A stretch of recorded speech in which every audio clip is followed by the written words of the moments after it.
Please stand up for the IMA there. Survey Mohan Sukinam. Survey Samjanamya. Survey Khadrani Pashantu. Mata Stitu Bhagwe. Na to hum kamle raja. Na to alam na udamo.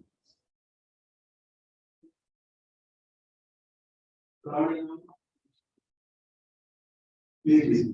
Good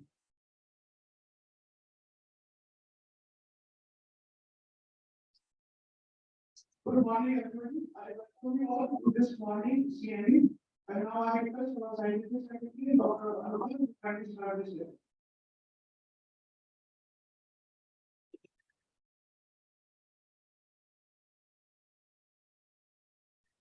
A warm welcome to all the respected guests for today's CME. Before starting the program, I would just like to invite you and remind you about the IMA CGP, which is being organized on 7th of May. We'll be having around 10 lectures. The theme of this CME is neurology and hematology update, and these topics will be discussed in brief by our learned speaker across India. We'll be covering various topics on hematology, on anemia, management of dengue, and this also will cover very special situation in pregnancy, in women. So there is something for everyone. Interesting topics on headache, epilepsy will also be there.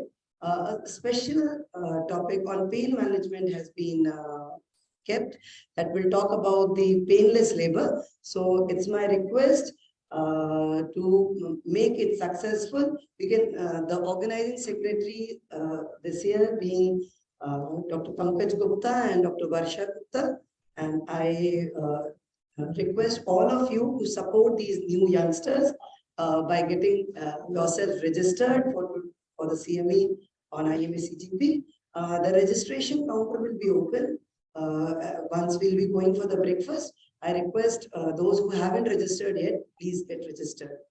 And we'll be having a banquet program, a musical night for the gala dinner. So the registration is 1,000. So please get yourself registered. For today's CME, we have a very interesting topic and a young speakers today.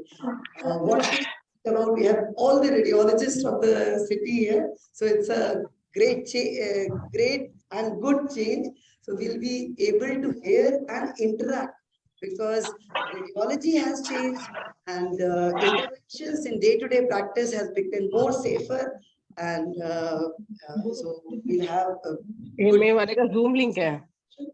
And genetics is the new thing. Pharmacogenesia is the new era to come. If you know the patient, very easy you can patient without any side effect, or your body will. Let's hear from the horse's mouth. For today's CME, I would request our learned chairperson. I would request Dr. Sanjeev Agarwal sir to please grace the dais. He's a senior pediatrician of the city. So please grace the dais. Dr. Suren Kumar Gupta sir. He's a professor in the Department of Radiology in American Medical College. And Dr. Lalita Shukla ma'am, she is a gynecologist of our city. And I would request our learned chairperson to conduct CME and invite us for today's session. नहीं होती तुम करके देखना हमने हाँ खुल जाता है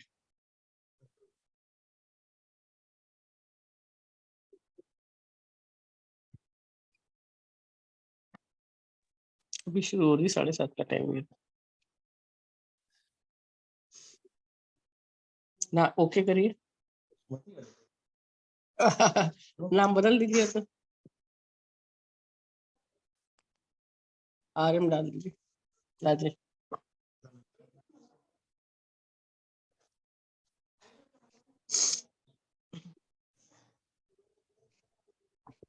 I would I would request Sanjeev sir to introduce the speaker. इसी पर click करिए. First, Dr. Harshit Bansal will take on the topic of interventional radiology. आ रहा है आवाज? बस. I'm very pleasure to introduce Dr. Harshit Bansal. He's the alumni of NIMC and has done MD radiology from UK Delhi. And he is a specializing in work experience in endovascular interventions and in Delhi. And he's also a fellow in Conco Interventional Radiology. I invite him to please with the guys and speak.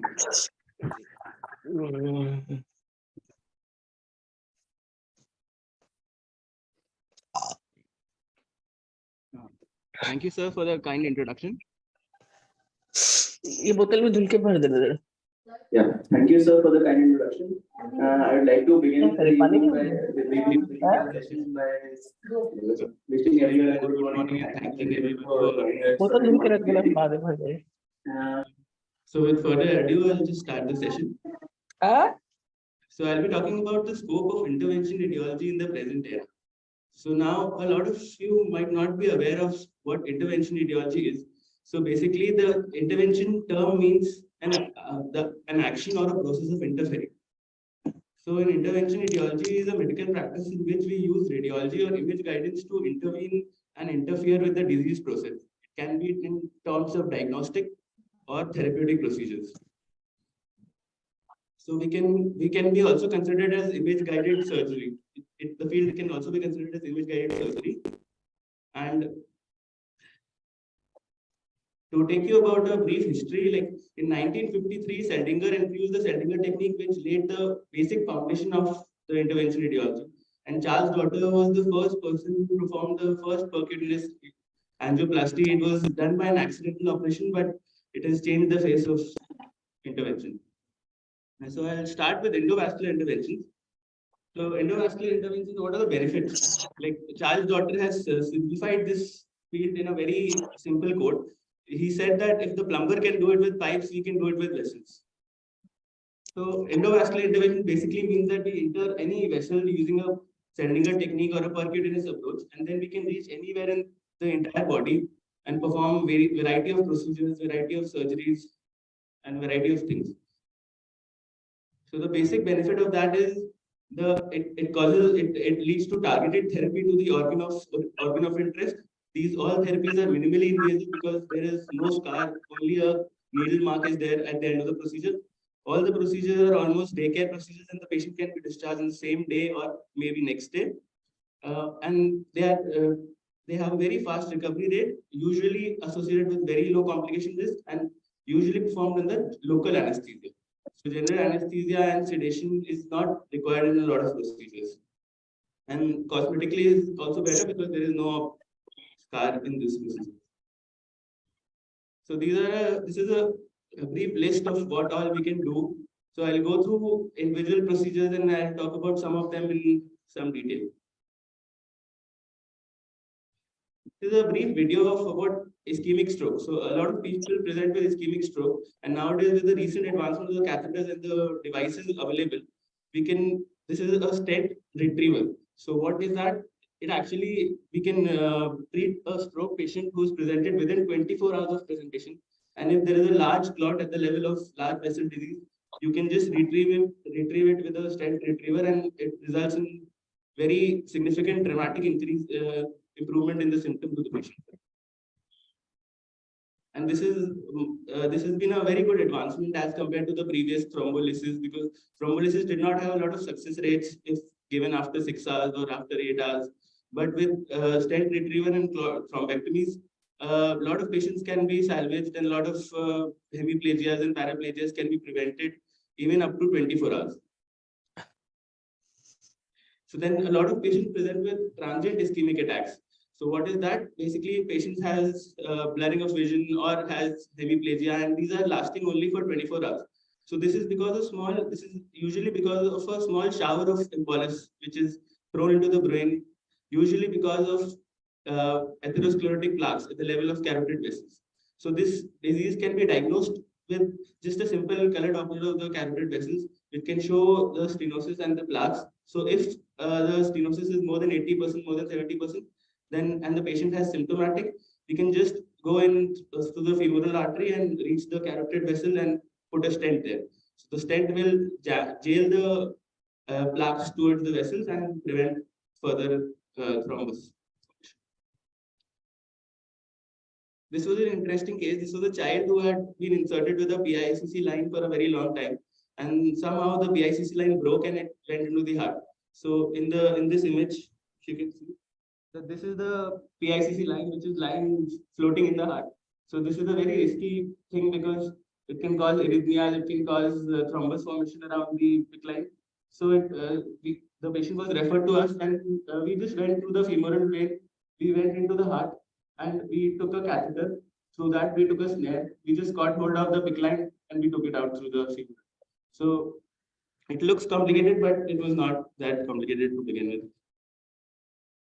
So similarly, a lot of foreign bodies can be seen in the intravascular compartment, and those need not be operated and just be taken out with a simple femoral sheath or a femoral line. This was another case who was a case of a head and neck malignancy. He presented with profuse bleeding through the oral cavity.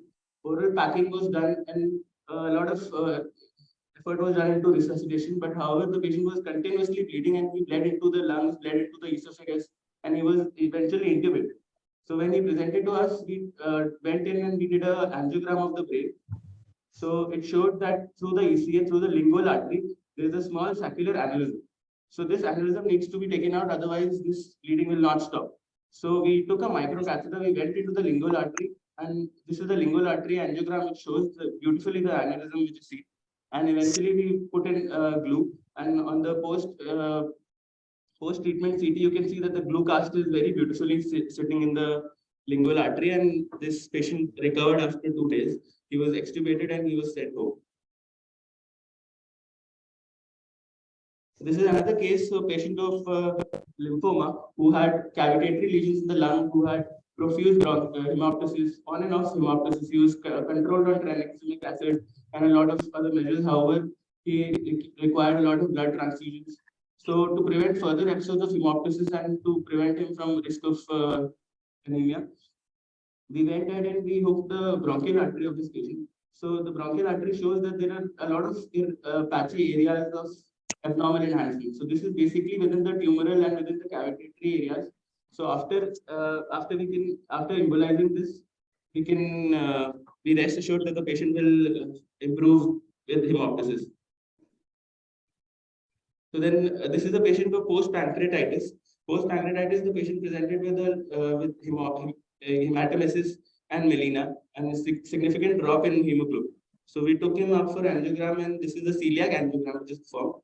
And here, this is the celiac artery, this is the splenic artery, hepatic artery, and the gastroduodenal artery. So here on the zoomed image, you can see that there is a small aneurysm which is seen in the gastroduodenal artery. So we went ahead and we called the gastroduodenal artery.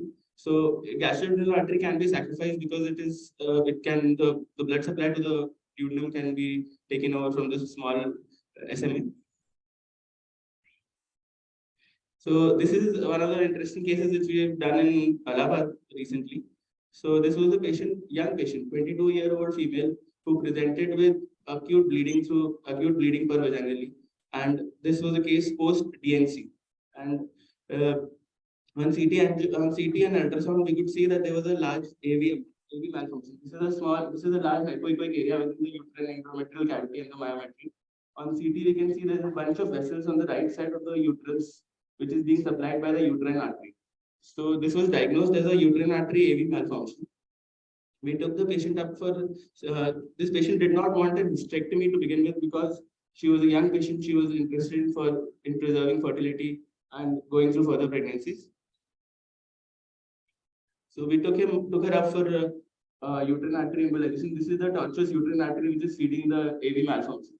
So we went ahead and we embolized it using particles and gel foam, and eventually post embolization after 2 weeks, this is the uterus. So as you can see, the uterus is completely normal. The endometrial lining is also normal, and this patient is fit for further pregnancies.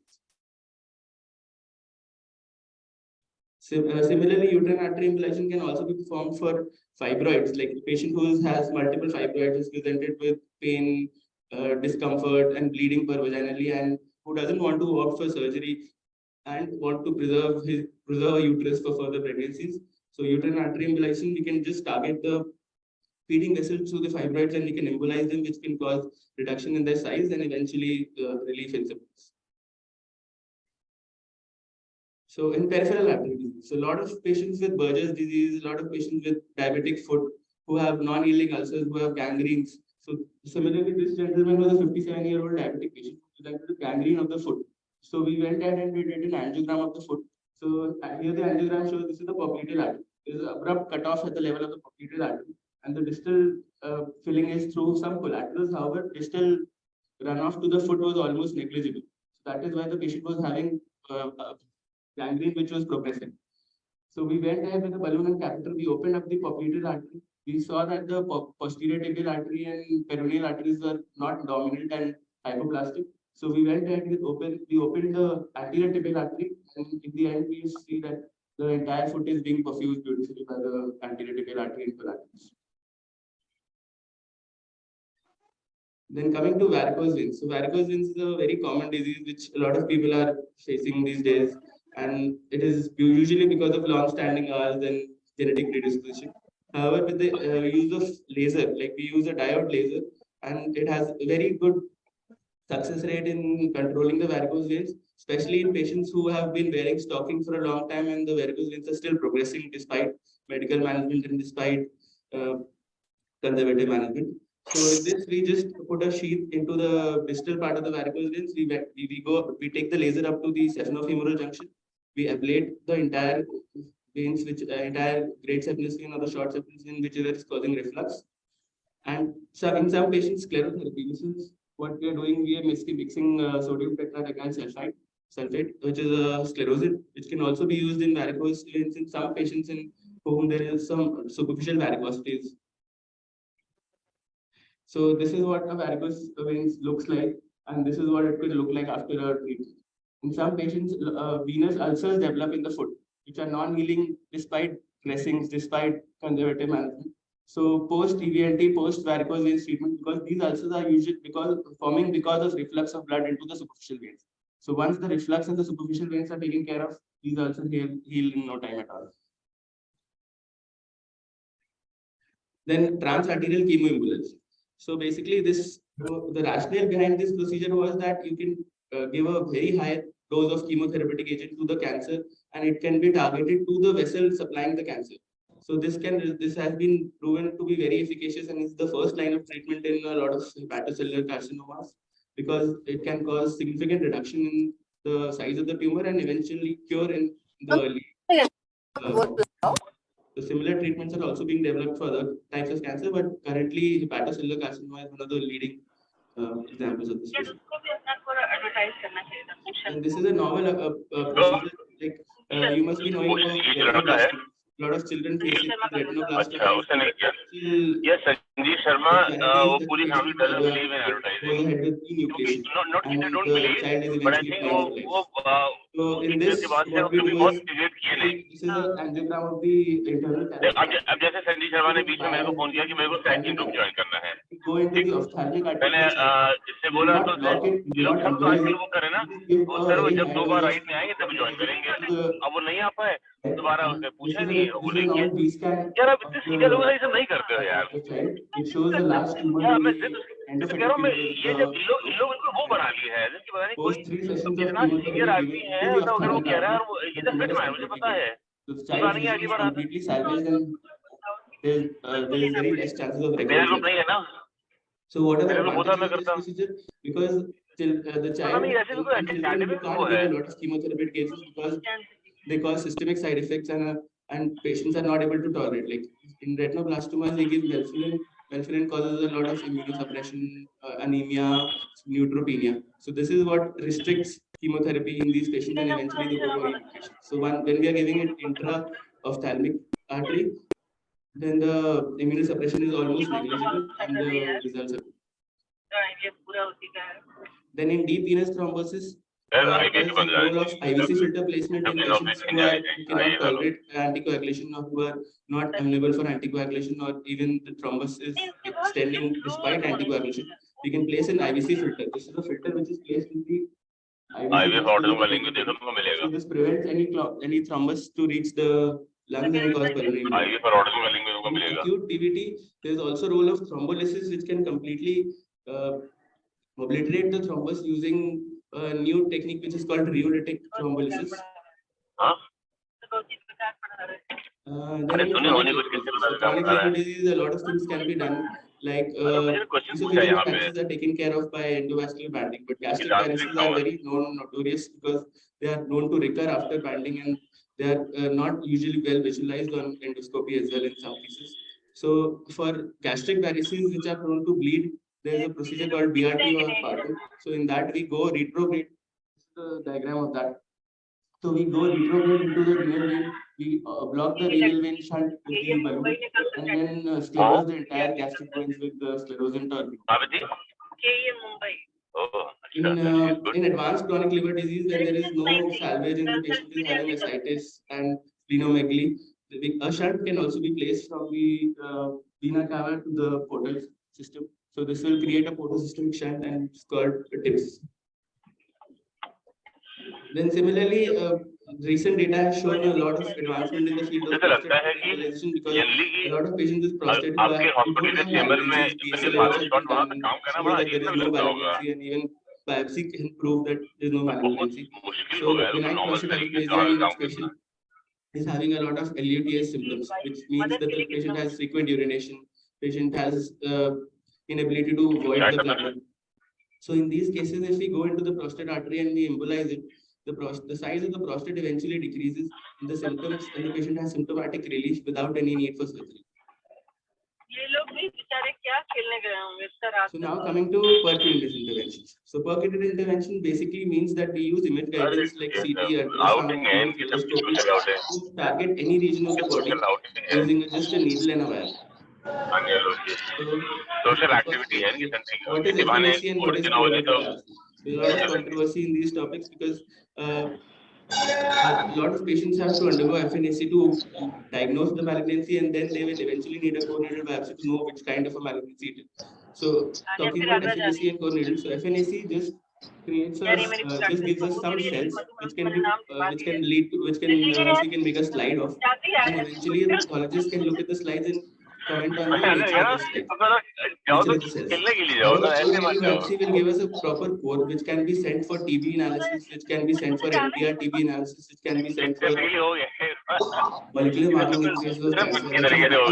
Because a lot of cancers have molecular basis, even like breast cancer, HER2 status and ER/PR status can be known with just a core needle biopsy. And with the advent of semi-automatic biopsy guns and coaxials, you can almost reach everywhere inside the body. There is no deep-seated lesion which cannot be targeted with a biopsy needle. So in the present era, the role of FNAC is only limited to thyroid nodules because they are usually highly vascular, to prove distant metastasis in a known malignancy and in cases of purely cystic lesions. So these are examples of some biopsy.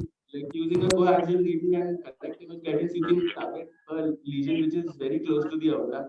You can target even subcardial lymph nodes, which are just lying below the bronchus and the aorta. Then you can target any nodule, even a small nodule within the lung. Then similarly, this was a case of a lymphoma who had a recurrence, and there was a large para-aortic lesion. This is the aorta and this is the lymph node, which is petale. So we went ahead from the retrograde approach and we reached the lesion no difficulty. Similarly, this was a case of a aortocaval lymph node. So even this is the aorta, this is the vena cava. So even a lymph node which is in the aortocaval region can be targeted with the correct ultrasound and CT guidance. So similarly, it is not limited to chest and abdomen, even head and neck cancers who are very difficult. Like in this case, this was a small petale lesion, so which was not visualized on bronchoscopy or on a local examination. So using CT guidance, we can correlate with PET and correlate with other imaging like MRI, and we can target the exact area of petavity, and this can increase the yield of the biopsy. So similarly, all the vertebral lesions like multiple myeloma or metastasis can also be easily biopsied using CT guidance. And now coming to pigtails and drainages. So the first example is a very simple case of a liver abscess. Everyone knows that liver abscess needs a pigtail, but there are a lot of other cases where a pigtail can be inserted and it can eventually save the patient's life. Like the second case is the case of post-Whipple state. Post-Whipple, there was a small correction in the retrohepatic region. So looking at in the first look, it looks very deep-seated. But using Seldinger technique, even a small needle and wire, we can put a pigtail through the liver, and it is harmless because we've seen the vessels in the liver in guidance, and we can avoid all the vessels and even drain the collection. So in this case, re-exploration was not needed, and only a pigtail could eventually lead to healing of the leak. Similarly, in even deep-seated collections like these, there are a lot of approaches. Like from posterior approach, we can drain such collections which is close to the aorta and next to the IJC. Even in pancreatic collections like acute pancreatitis, necrotizing pancreatitis, the patients are very sick to undergo necrosectomy or undergo surgery at the first go. So we can put a pigtail into the necrotic collection, which could take care of all the necrotic material, and which is usually a seeding link for infection. So even deep-seated collections throughout the body can be drained with using needle and a pigtail.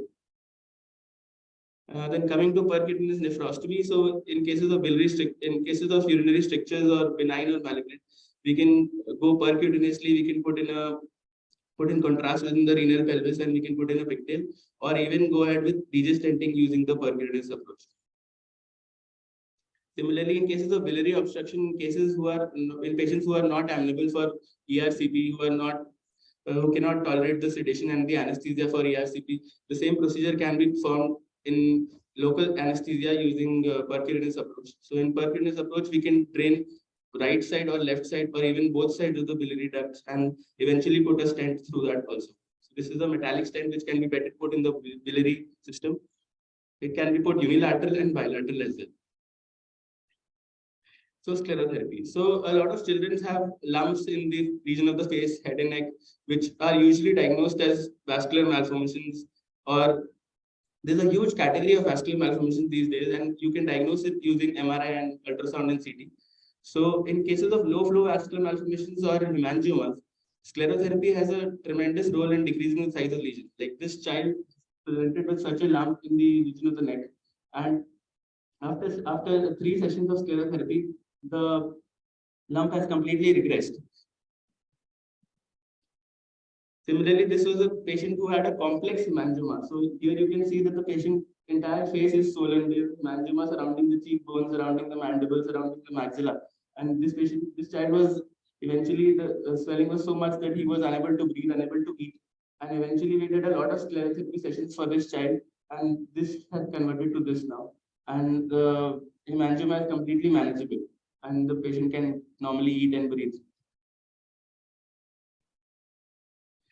Then lymphangiography, a lot of patients who have lymphatic leaks like chylomicrosis, chylothorax post-surgery or post-intervention. So this can be easily diagnosed using lymphangiography. We just inject a dye into the lymph nodes in the inguinal region. This can be diagnostic as well as therapeutic in some cases of leaks. Then ablation. Ablation, you must all be knowing that there's a radiofrequency ablation which is going on. So using that, we just put a needle, we can ablate some lesions in the liver, like hepatocellular carcinoma. Radiofrequency ablation is almost the first line of treatment in some kinds of hepatocellular carcinoma. Other than that, a lot of lung meds, like isolated lung meds, can be treated with radiofrequency ablation rather than a lobectomy or a metastatectomy. And this is a case of an osteoidostoma. So osteoidostoma is a very common benign bone tumor, and the patients are very miserable because they have night pain throughout, and they are unable to do physical activities because they are unable to sleep at night without pain medication. So using ablation, we just put a needle into the lesion and we ablate it, and this has almost 99% of success, and the patients usually go pain-free after this. Then in obese patients or in children, when there is difficulty in putting like Hickman catheters or PICC lines or any kinds of chemoports for further treatment. So that can also be done by us in image guidance and using ultrasound and fluoroscopy guidance. So this will prevent any inadvertent catheterization of the wrong vessel or something. Now, coming to the last part of my talk is the fetal intervention. So we've started doing a lot of fetal interventions, like which can be divided into diagnostic and therapeutic. So diagnostic interventions mean amniocentesis, cordocentesis, and chorionic villus sampling. So this is usually done to diagnose any genetic condition in a known case or in a high risk patient.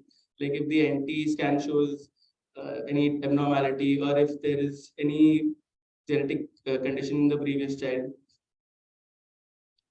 Similarly, fetal intervention is not only limited to diagnostic, a lot of therapeutic things can also be done. Like a patient who is having, like fetus who is having hydrothorax, or a fetus who is having PUV, posterior urethral valve. So in these two conditions, the main problem is not the condition per se, because the condition can be treated post-delivery. However, in PUV, for example, the main problem is throughout the 9 months of pregnancy, there is this obstruction at the level of the urethra. So both the kidneys have to take the brunt of it, and eventually the child is born with almost non-functioning kidneys. So in these, we can put a shunt into the kidney, into the bladder. So the shunt will drain the bladder throughout the pregnancy. It is a very small shunt. It can be done without any general anesthesia and using percutaneous techniques. So in this example, you can see that this is the bladder of the child. You can put a shunt, which is which one end is in the urinary bladder and one end is amniotic fluid. So throughout the pregnancy, the shunt will relieve the kidneys of the pressure of the obstruction, and eventually post-delivery, the child can be treated of PUV. Similarly, in hydrothorax, the main problem is that the lungs are hypoplastic. So eventually, the child is born, he has to deal with NICU admissions, and the lungs are unable to inflate after delivery. So we can just put a shunt there, which will allow the lungs to expand. And eventually, the hydrothorax can be, the cause of the hydrothorax can be treated post-delivery. Yeah, thank you so much. My presentation would be incomplete without thanking Tata Memorial Hospital and Gangaram Hospital for providing me the opportunity to learn. And I would like to express my gratitude towards my mentor, Dr. Suresh Kulkarni and Dr. Bhavesh.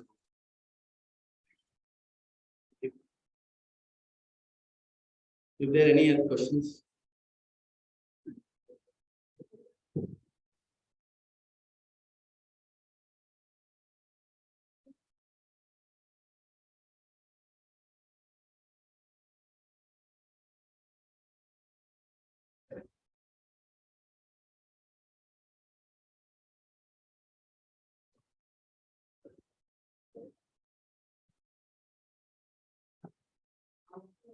Learning about the magic created by interventional radiology and to the advantage of patient in different situations that we have recently learned. Now we come to genetics. I have the pleasure of introducing a very young speaker, Dr. Sakshi Rajoria Bansal. She is MD and MD Pediatrics. She has done fellowship in clinical genetics. She has been an ex-assistant professor in Hospital in Mumbai. She is a specialist in neonatology, pediatric intensive care, and genetics. She is a pediatrician, prenatal and dentist of pediatric, prenatal, and adults. Welcome, Dr. Sakshi. Thank you, everyone. Thank you for joining us today. A very good morning. After a very thrilling session of procedures, coming to something very basic and something which is not discussed very often, but is the need of the hour, genetics. My lecture would proceed. Genetics not only involves pediatrics, it has far-reaching scope. It has implications in reproductive medicine as well as in adults. For pediatrics, unexplained intellectual disability, a very, very major group, which is sometimes dumped as cerebral palsy patients, just as cerebral palsy or mental retardation patients, which are not worked up.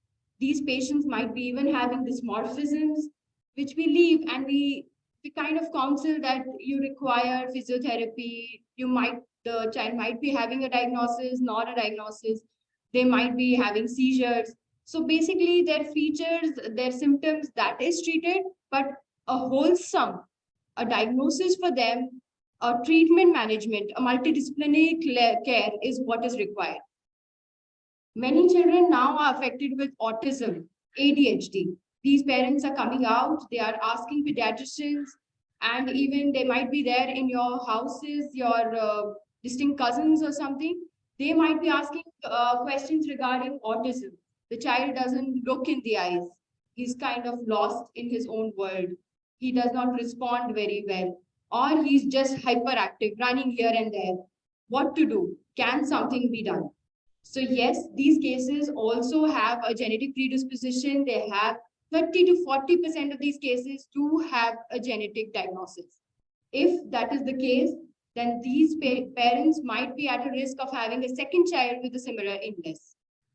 Similarly, many conditions are, many children are having multiple congenital anomalies. This could be of the hands, of the feet, of our organs. The umbilicus might be having a hernia. The child might be having hands and limbs which are stiff.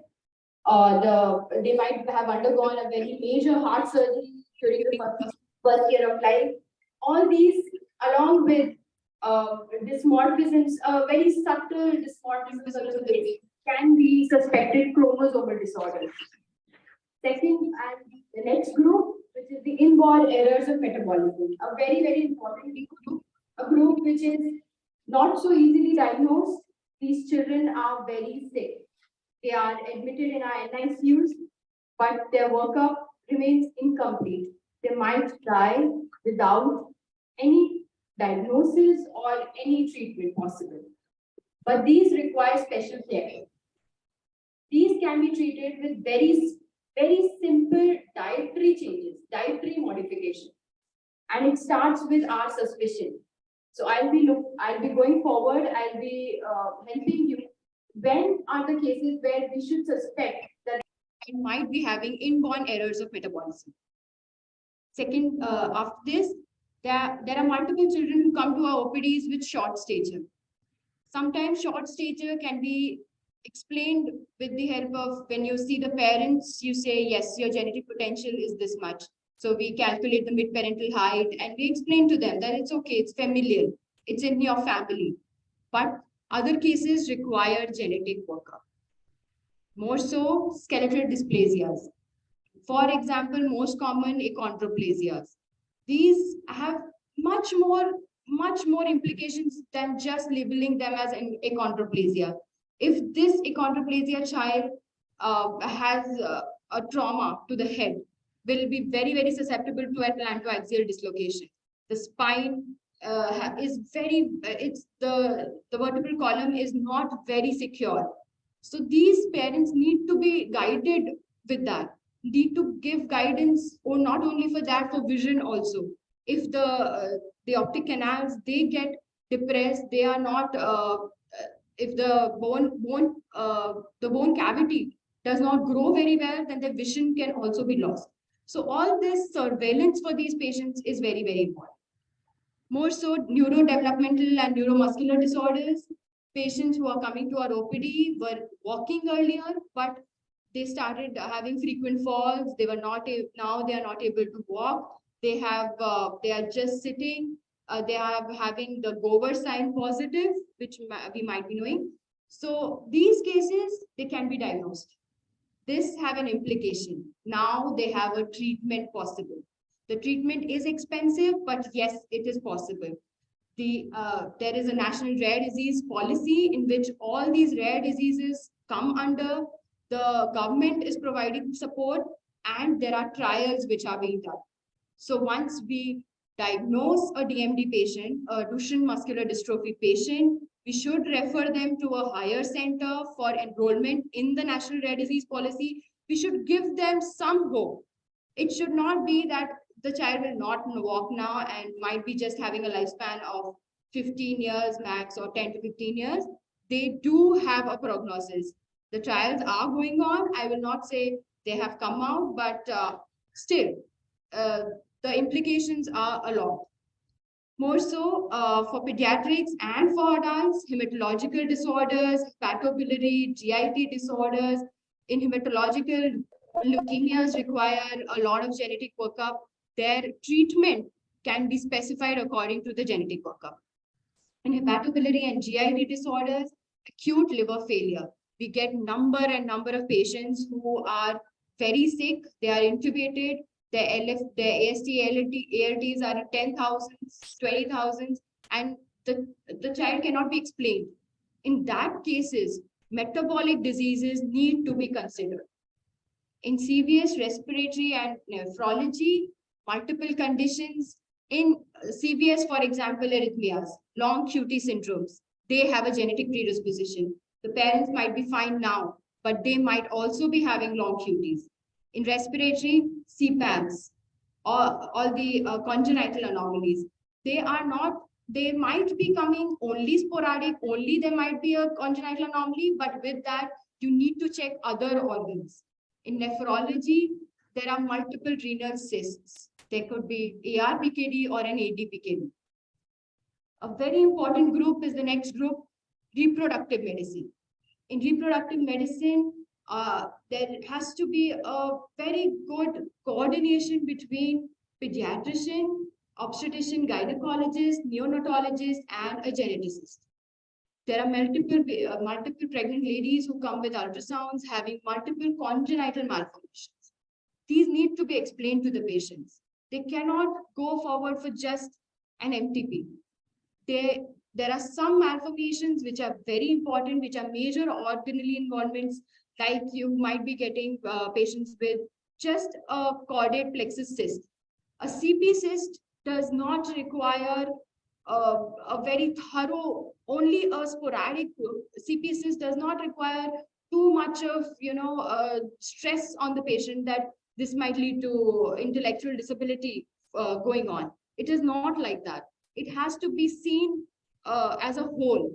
It has to be seen that if there is some other organelle, some kidney involvement, or is there some ecogenic focus in the heart. So these are areas which we should consult a geneticist and have proper counseling for the patient so that the mother is not stressed throughout her pregnancy. Recurrent miscarriages and bad obstetric history. This is a very, very important group. 2 or more miscarriages need to be evaluated. Very, very important cause of first trimester abortions is chromosomal abnormalities. And what to do ahead. That is the role. And unexplained infertility. Y chromosomal disorders, DNA fragmentation studies, all this need to be worked up, and an IVF specialist with a geneticist would provide a better care for these ladies. In adult medicine, also genetics has a very important role. Neurocutaneous syndromes like neurofibromatosis, tuberous sclerosis, these do not have implications just for the patient per se, for their family members.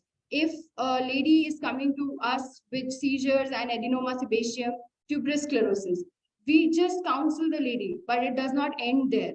It has to be told that your children are at risk, 50% risk of having this disorder. What all to look for? If they already have children, then they should be screened as fast as possible. Their siblings, the father, their mother, father, everybody requires counseling. Familial cancer syndromes. This is a very, very important group. Breast cancers, please try to take a more thorough family history. If it is associated with uterine cancers, endometrial carcinomas, cervical carcinomas, if there is a family history, they are talking about some distant relative having some other cancer, or there is breast cancer in the family, then definitely get a genetic screening done. Second important, cancer genomics is a very, very important field. With that, individualized care can be given. Chemotherapy can change on the basis of genetics. Alzheimer's disease, a number of patients are now at 60 years having memory loss. They have ApoE mutation. ApoE, there is a predisposition which can happen in these patients. They might not be so much benefited by the genetics, but again, their successors, their children are those which are helped by all this. So when to suspect disorders, developmental delay, intellectual disability, unexplained intellectual disability, or developmental regression. Children who are doing well till 9 months, 1 year, but suddenly there was a loss in milestones. The child was able to at least get up, but now it's just sitting. He's not very interactive. He has lost his social milestones. There is a growth deficit, unexplained short stature, unexplained failure to thrive, unexplained tall stature. Again, or there is a head size increase or decrease, macrocephaly or a microcephaly which is acquired, meaning after 2 years or 18 months, now the head size, the parents are noticing of the child, of the girl child which is decreasing. Then we suspect Rett syndrome. Congenital anomalies, at least one major anomaly or more than 2 minor anomalies, basically means major anomalies are the ones which affect our major organs like heart, the brain, the GIT, the respiratory system. These are the major anomalies. Even one major, one increase our suspicion towards genetic disorder. This has an implication when they are going to go for surgery. If you get a surgery done and you do not know the syndrome, then they are more liable for a sudden deterioration during general anesthesia. For example, for polysaccharidosis. These need to have a proper anesthesia there while undergoing the surgery. So hence it is better to get a genetic opinion if you are thinking of a syndrome. Abnormal genitalia, acute decompensation in a well-grown normal child. A child who was very well at till 9 months, till 1 year, but had a sudden bout of just cough coryza, and now the child is on ventilator, unexplained. Even the sepsis markers are not that much. Even the loose stools do not explain the dehydration. These are the cases which might be having a metabolic disorder. Abnormal urine odor, those who are appearing different or appearing hello First question you can just ask. अरे हमारा BSNL में थोड़ा कुछ करा देना recharge मिलती है क्या? If they are देख themselves के शायद वो कम दिन का हो रहा है अभी 24 देख लो कुछ स्कीम हो तो कुछ बेटर तो करा देना ज्यादा वाली 2 महीने 3 महीने वाली similar illness of family or unexplained neonatal death. Now और वहाँ मौसम कैसा है? यहाँ तो काफी अच्छा है first group, the chromosomal disorders. ठंडी हवा और तूफान सा ऐसे लग रहा था The Down खैर syndrome, उतना तेज तो नहीं आया थोड़ा देर आधा घंटा चल के हवा फिर सही हो गई flat facial profile, an upslant of the eyes, the nose which is really a small nose, bulbous nose. This is a child who was referred for short stature, then on examination, a short neck, a webbed neck. When the arms by the side, you can see there's a wide carrying angle, and the shield shaped नहीं 15 मई तक में करना है was a child of Turner syndrome and Down syndrome.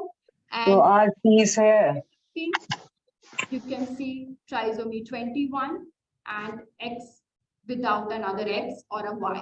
अरे मुझे तो 2 के करीब है क्या दोनों ही कुछ 90 दिख रहे हैं क्या So karyotyping can be done from any actively dividing cells. You can set blood, amniotic fluid, skin fibroblasts, but it requires culture. And hence the report comes in at least 14 to 21 days. This is a very, very important. The people who look under the microscope, they are very, very skilled at it. It is an art to identify them under the microscope. And those who do it, it is great. It is a very interesting method. Similarly, there are some children who look different. You can look, this child came with developmental delay. Jitteriness. On investigation, she had hypocalcemia. Number of episodes of number of URTIs, and on echo she had a BSD. On examination, she had come to us thinking of a disorder or बिल्कुल अनदेखा कर examination on the face. उसकी बेइज्जती हो। और ये मैं कह रही हूँ अभी भी कल परसों में जिस दिन जैसे थोड़ा सा कम लगे या कुछ है तो सर को ये बताओ थोड़ा सा से पहले तो कुछ भी कुछ बात करना कि सर कुछ स्पेशल सर्जरीज होते हैं तो please Looks like that these corners are downturned, and when they cry, it becomes more and more. When they cry, the mouth, the downturned. Similarly, these children. और तुमको तो खैर खुद ही देखना चाहिए था ना. But friendly nature, do listen to you sometimes, having supravalvular aortic stenosis and having a facial gesture of a very prominent lips, small nose, widely spaced eyes, a child of Williams syndrome. So for a Dijon syndrome, we can get only and only a fish done. And for a Williams syndrome, we should get a microarray done, a chromosomal microarray.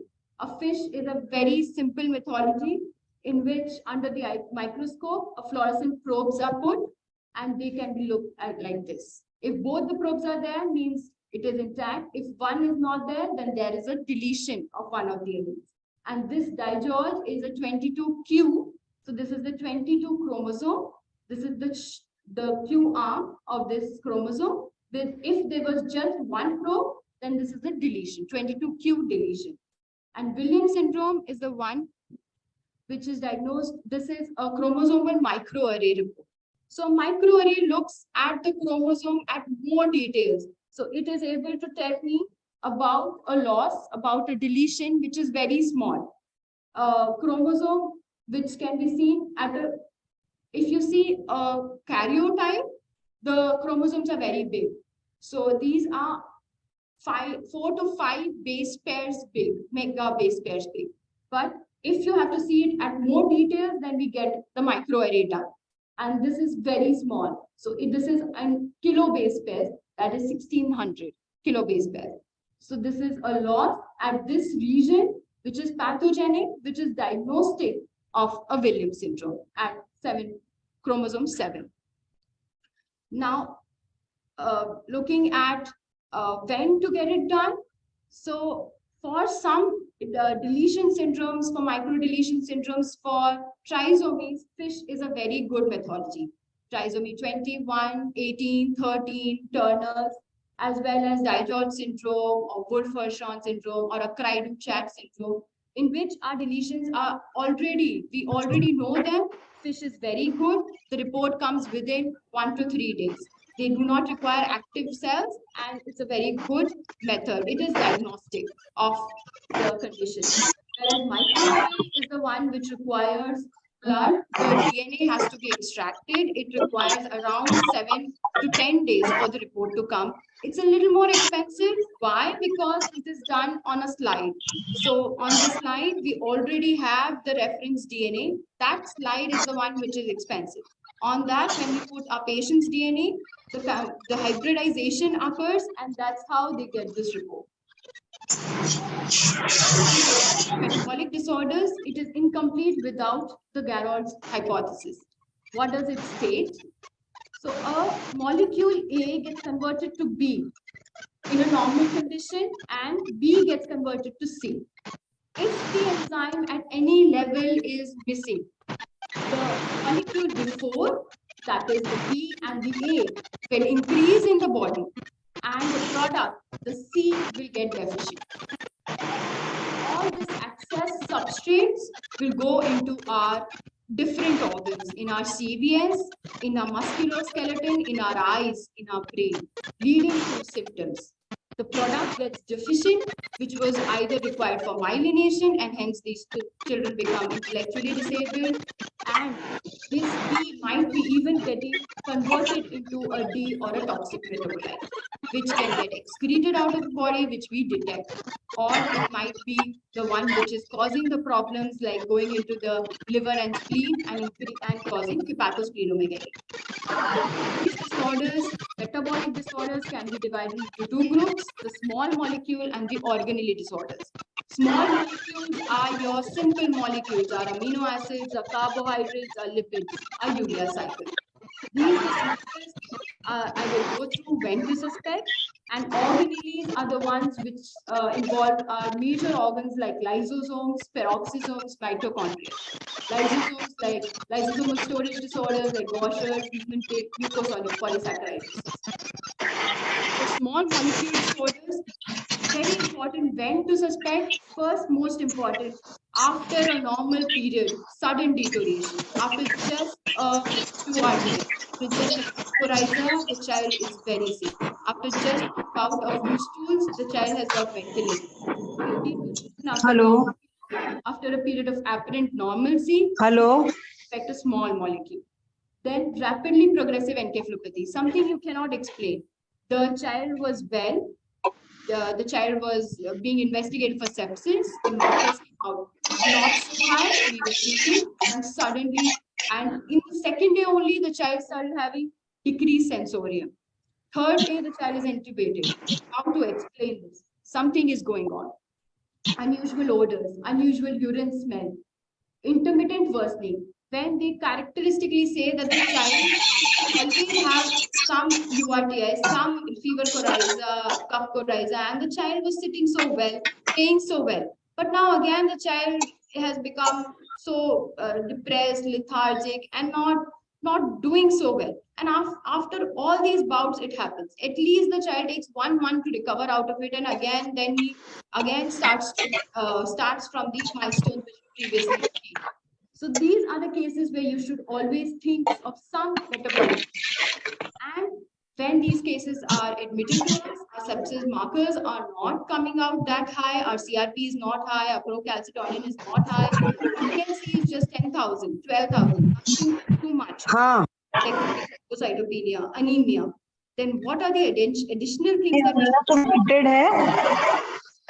we should look for? Electrolytes, lactic acid, whether it is increased, any acidosis, unexplained acidosis, and we should look at and the simple mnemonic of GLAB, which can help us to screen metabolic disorders. Disorders which are involving small molecules like amino acids, carbohydrates, fatty acids. So out of this, if there are simple algorithms like if there is hypoglycemia and ketones are negative, ammonia is normal, no acidosis, we will think of a fatty acid oxidation defect. If there is hypoglycemia, ketones are positive, a little bit acidosis is there, lactic acid is increased, glycogen storage disorders. Along with other things, we need to look at all these parameters, look at what group of the small molecule is involved. Amino acids, carbohydrates, lipids, or urea cycle.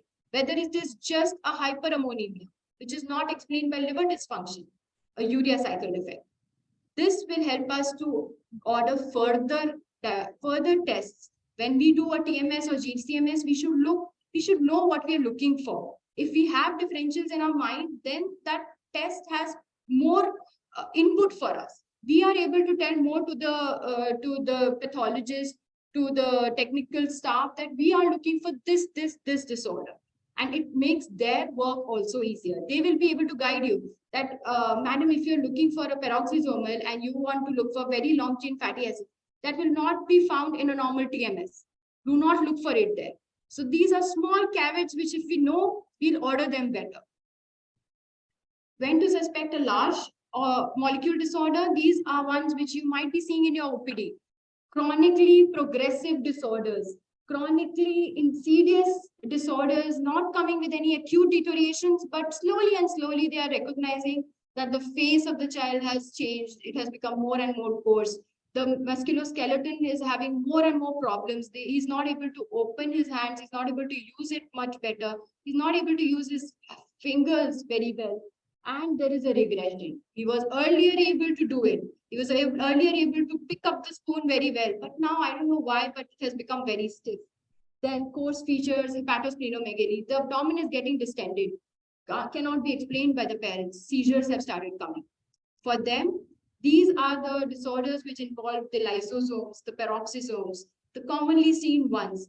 They require specific enzyme analysis, and these can be done. They require nothing but just a blood sample. These can be sent to the specific laboratories and we can do them here. Very, very important group of lysosomal storage disorders. Why it is so important? Because treatment exists.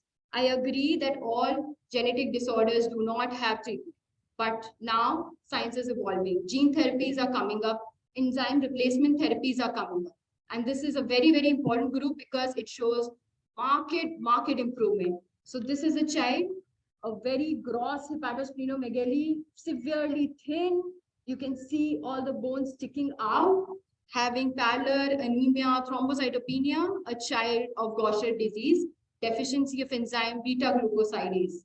Very important. Why? Because when treatment was given to this child, enzyme replacement therapy. So this enzyme is deficient. We just give it through infusions. These infusions are imported. There are companies which help us. It is expensive, yes, but there are multiple portals. Just like I told you about National Rare Disease Portal, there are multiple non-government organizations also which are helping, Impact Guru, multiple other platforms which help them to get money and they can get this therapy. Enzyme replacement therapy changes the child. The CNS was not involved and hence now socially is so good. He's smiling at you in his uniform. A very important next group is the group of mucopolysaccharidosis. Child with MPS IV, Morquio syndrome, having only skeletal abnormality. This child, if you talk to, he's very good. He's studying very well. He's in class 4. He knows everything, but he's not able to go to the school. He's having deformities of the chest, of the foot, the malaligned ankles, knee, the elbow.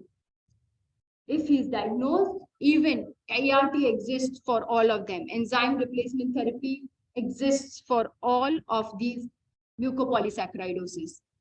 Type 4, type 2, this is Hunter syndrome. This child has a good vision, but he is delayed. He has a coarse facies. His hands are also getting a little stiff with abdominal distension.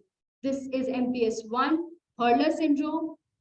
The eyes are starting to get affected. This is where the glycosaminoglycans go to the eyes, cause corneal clouding. So if we lose out on these children and then give the ERT, the enzyme replacement, it does not work very well. You need to have a suspicion earlier. If you're thinking of something, of claw hands here, some different disorder, their face is not matching. They're not just fitting into a normal condition. Please get them tested. MPS I, MPS II. This child is on enzyme replacement therapy and doing very well. So from 1949, from coming to know of the Barr body, from starting to look at the chromosomes, an interesting journey began in which first the chromosomes were looked forward, fish came into being and the chromosomal microarray. Slowly and slowly, scientists began to think about single genes. They started to think that chromosomes might be having a single gene which we can look forward to. That is when single gene analysis, multi-gene panels, and now we are living in the era of whole exome sequencing, whole genome sequencing. But our approach always remains from phenotype to genotype, meaning how well you look at the child, how well you examine, you take a good history, you take a good family history, you have a good suspicion. Only then your genotype will be good. Only then you'll be able to order what from either of these multiple tests, what to order, how to get a good genotype. Coming to the era where everybody is in whole exomes, whole genomes and panels, what to order when. So this is a very simple analogy. Our whole genome, a 3.3 billion base pairs of our whole body is the watermelon, out of which one slice is the exome. Exome is nothing but 20,000 genes. That is it. It's just 1 to 2% of this whole genome. But it is the most important part. This is the one which is coding, which is causing all our diseases, which is where we require, which is what is important for us. And in this, the small slice is the gene panel. When we are so sure of the phenotype, when we know it's an ataxia patient, we need nothing else. We need to get just a panel done. When we know it's neurofibromatosis, we need to get nothing but a neurofibromatosis, even a neurofibromatosis gene get done. but it's a little difficult to sequence. So you can just get a neurocutaneous marker for that neurocutaneous syndrome. There's a panel. So for all of this, they have made a panels which can be done. If you're sure of the phenotype, you know what you're dealing with, you get a gene panel done. It will cover only 5,000 to 6,000 genes. But if you're not sure, that is where the exome helps. That is when an unexplained intellectual disability with some dysmorphism, we are looking for some genetic. We either order a chromosomal microarray or a whole exome, depending on what you are suspecting. You cannot just order.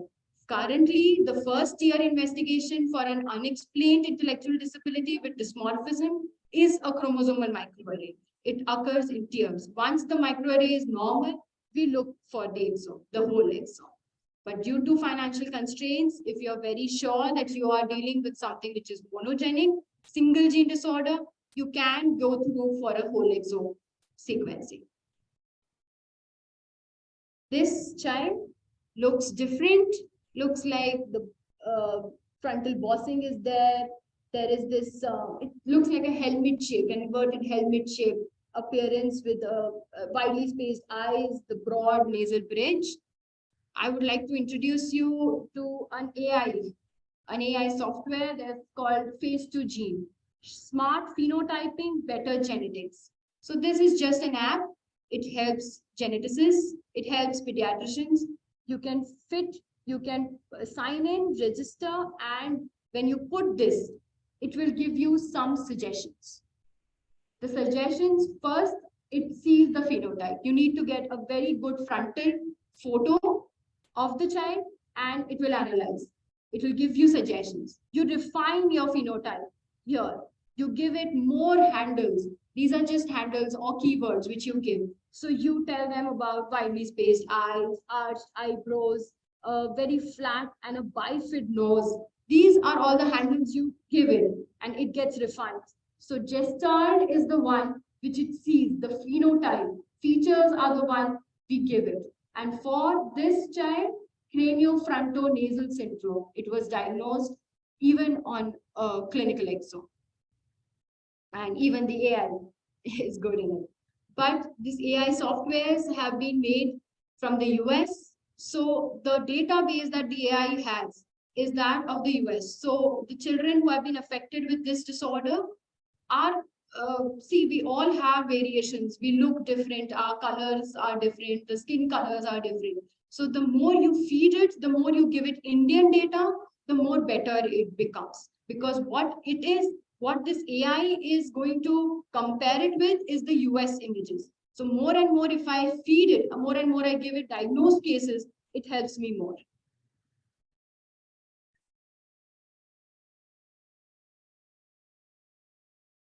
A very interesting case with which I would like to end. So this is a case of a floppy infant. These are cases which we get very frequently in our OPDs.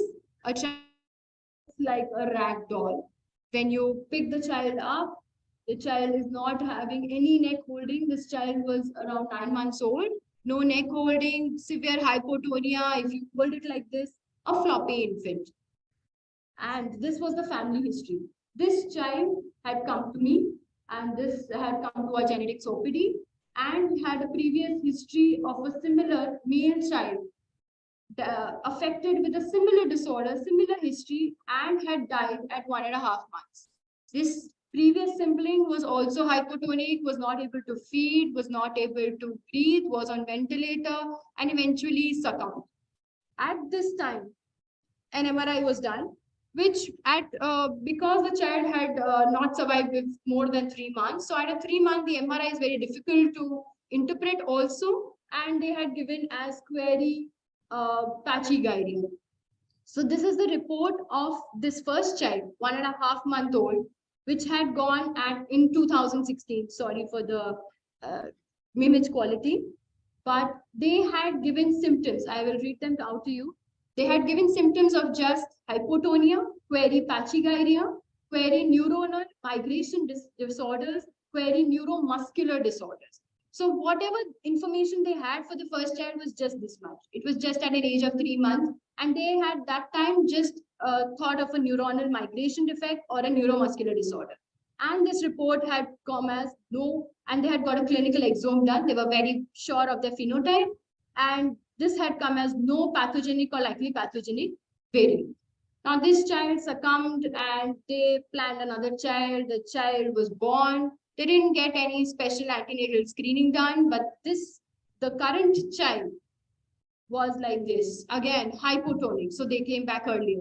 They were looking around for options. They had started from 4 months. They were looking around what is happening. It's same to the first sibling. What can we do? We were kind of sure by this pedigree that there is something genetic which is going on, which is not explained by just this report. It should not come out like this. We ran some tests on the child. We did our GLAT, which was almost normal. Lactate was a little bit increased. Ammonia was normal. No acidosis seen. Had anemia. And a very important investigation in floppy infants is serum B12 levels and homocysteine levels. Homocysteine levels were a little increased with B12 normal. That was when, and nothing more. So the MRI of this child was also showing cerebellar atrophy, the widening of the sulci, nothing very specific. We also look for molybdenum cofactor deficiency, some rarer disorders, but that was not coming in our screening. We ordered a reanalysis of the clinical exome, which was already sent. We gave a new history. We gave that we have a similar child. We are not just looking for neuromuscular or neuronal migration defects. And we got important finding in MTHFR gene. This is involved in conversion of homocysteine to methionine. And this is a very, very correctable disorder, only by oral supplements, oral B12, oral folate, and oral betaine powder. And the child is like this. He has gained weight, has become very socially very good, is interactive, taking feeds very well. Hypotonia is on an improvement. Yes, he will gain the milestones. It will take time. But the most important part is the treatment, which is very easy. An oral folate, B12, and a vitamin B12 powder. This all and something which was just regarded as a floppy infant, for which somebody would have just said physiotherapy is okay, you can get physiotherapy done, occupational therapy done, speech therapy when time comes. But something more, somehow something more in the pedigree we thought, in the family history we thought that yes, we should look forward. And a reanalysis. This is a very important part. We already have the DNA, we can get it reanalyzed. We do not require a new sample. And you can find a very good metabolic disorder, a treatable metabolic disorder. This is when I thought, yes, we should pursue these kids and we should find a hope. We should find at least 1%, 0.1% of them might be having a treatable disorder. So advantages of genetic testing, provide them with a correct diagnosis, plan their management. Once you have given them a syndrome, a diagnosis, you have told the child that you have told the parents that the child is suffering from Noonan syndrome, the child is suffering from Williams syndrome. Now you can plan the management. You can tell them a surveillance plan. Please get this parameter done after 1 year, at an age of 5 years. Please look after this. Down syndrome. There is screening which is involved even till an adolescent age. They require counseling. They require support groups. You can help them in all spheres. Social spheres are very, very important. Specific treatments we have discussed regarding enzyme replacement therapies. There are substrate reduction therapies. Then there can be simple treatments like giving just folic acid or B12. Dietary changes in terms of metabolic disorders like methylmalonic acid or propionic acidemia. They do very well. They are not just disorders we have just learned about in books. We can diagnose them. They are very simple mechanisms. We can diagnose them. Change the diet. Treat them at the right time. When they have come to the NICU, when they are very sick, that is when we have to change the diet. We have to do our bit, suspect it, and call. Multidisciplinary care involve everyone, involve the obstetrician, gynecologist, the neonatologist, the physiotherapist, occupational therapist, speech therapist, pediatric orthopedics. Everyone is involved. Their lifespan can be increased and they can be given a good quality of life. Recurrence risk. This is very important. The couple will be planning a child after the affected child. What to counsel? What to tell them? They will always be asking whether the second child can have a risk. This risk can be from 1% to 25% to 50%. This much they should know. They should not just go through the pregnancy and then go through the 9 months thinking I might have an affected child or not. Because now we can do prenatal testing. We can do amniocentesis, we can do CVS as early as 11 to 13 weeks, we can do chorionic villus sampling. At 16 to 18 weeks, we can do an amniocentesis. We already have an affected child, we can test the next child and tell them. It is a decision of their own. It is an individualized decision.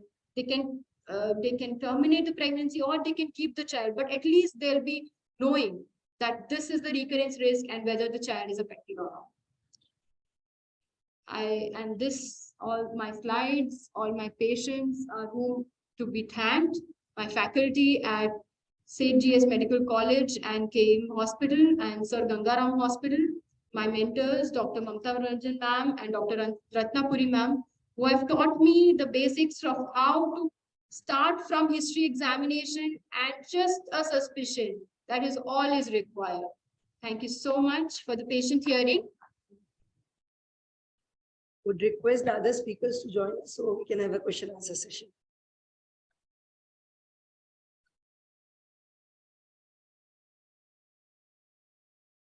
Thank you, Dr. for a very elaborate talk on the importance of it. Really sure that there is hope for what we hope previously. There will be small deficiencies or the anxiety cases and help patients whose parents are running from pillar to post, looking for treatment, knowing not what to do. So thank you so much for enlightening all of us. I'm sure we will help our future patients, mother and